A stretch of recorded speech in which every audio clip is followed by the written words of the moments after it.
Welcome back to another Afterwork special. My name is Garrett, and this is Mojo Manufacturing.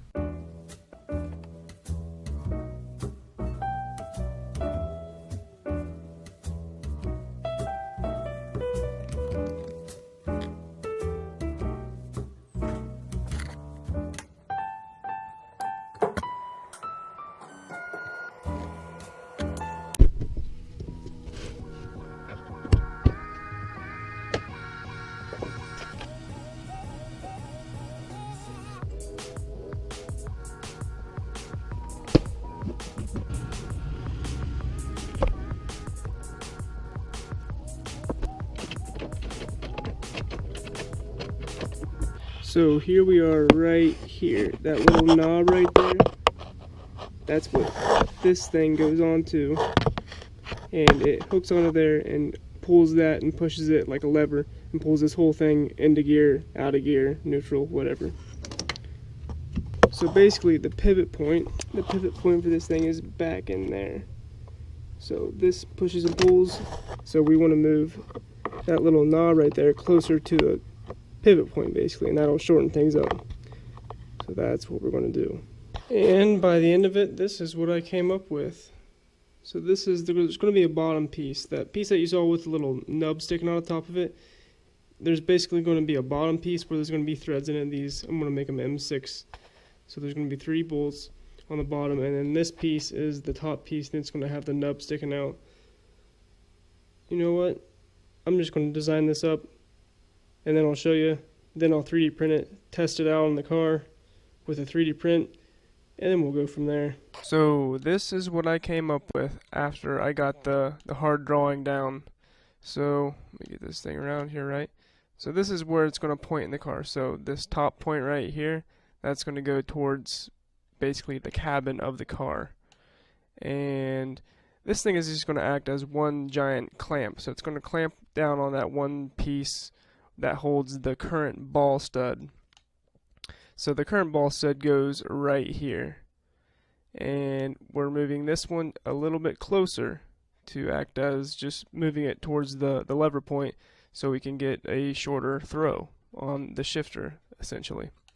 So this isn't the actual ball stud that I'm going to use. The actual one is a little bit taller, but this was a McMaster car part, so I just entered this in the McMaster car part number and put it right in here. So that's just a sort of mock-up to see what it'll look like. And then I'm going to use 3 M6 bolts, and I counterbored them here. And whoa, it's a little off right here. Don't know why that did that. Anyway, the 4 M6 bolts, these are through holes right here. And this is the bottom piece, and those are threaded, so that is how the clamp is going to be used. So not too bad. And this little weird little Swiss cheese hole right here is where the current ball stud is going to go. I don't want to take it out. I don't know if it's threaded or pressed or what, but you can't get that thing out of there. So that's where the current ball stud is going to go. So overall, this thing it's going to work out pretty good, I think. See, I think I'm running out of resin in my 3D printer, so I think I'm just going to print this top piece, and just so I can see where the ball stud is going to go, make sure it's in the correct location, because these weren't very easy dimensions to come by.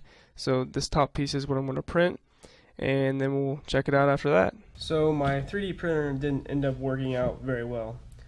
Before we dive any deeper into this, I have a Formlabs 1 Plus 3D printer.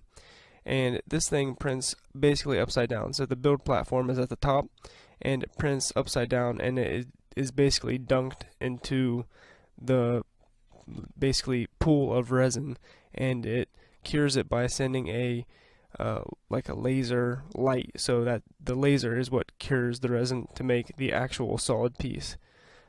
So that's the background story of the 3D printer. I said I was probably going to run out of resin, so I was going to do just one top piece. Well, I ran out of resin for the actual stuff that makes the plastic. So this is all this stuff around. It's just all the support material. So this is the actual part, and it got, as you can see, cut off because I ran out of resin. So I ordered more resin hoping that it would be in time. but it wasn't. But I still had some castable wax resin left over from when I used to do ring casting. So that's this blue stuff right here. And as you can see, they failed big time.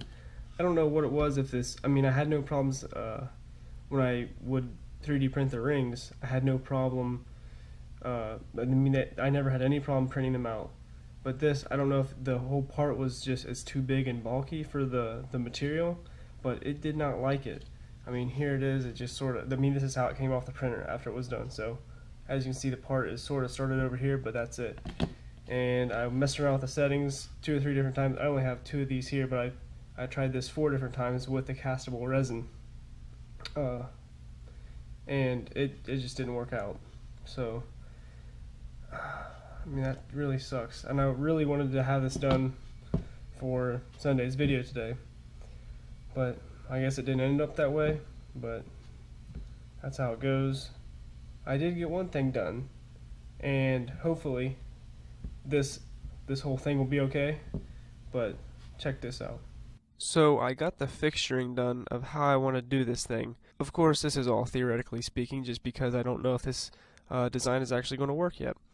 So I have this fixture, and to start things off, these little pit bull clamps, they're kind of expensive, and I think 8 of them are $110 for 8 of these. So I'm going to have to get those, and these clamps clamp these. This is the initial raw piece of stock. So here is the initial top side, and here is the second top side. Here is the initial bottom side and the second bottom side. I have them sort of flip-flop. I don't know why I did that, but either way, it'll still work. So back to these pit bull clamps. I'm going to, instead of making this big slot right here, I'm going to make a pocket for them. And I got a little bit of insight from somebody, and he said that it would just pretty much make the whole setup more rigid. And these clamps are going to clamp against obviously the stock here, and then the little dowel pins. There'll be 1/2-inch dowel pins right here, and that will hopefully cut the first operation. And then you come over here and flip it over, so I'm going to be able to take off 2 finished parts each time. Cool. So that's that. I mean, I got that done, and it didn't take very long, maybe a couple hours to get everything done. And well, I guess it took a little bit to research what kind of pit bull clamps I want, so not too bad though. Pretty cool how these things work, and I'm excited to try this. Hopefully the design works out, but other than that, pretty decent weekend. So talk to you guys next time.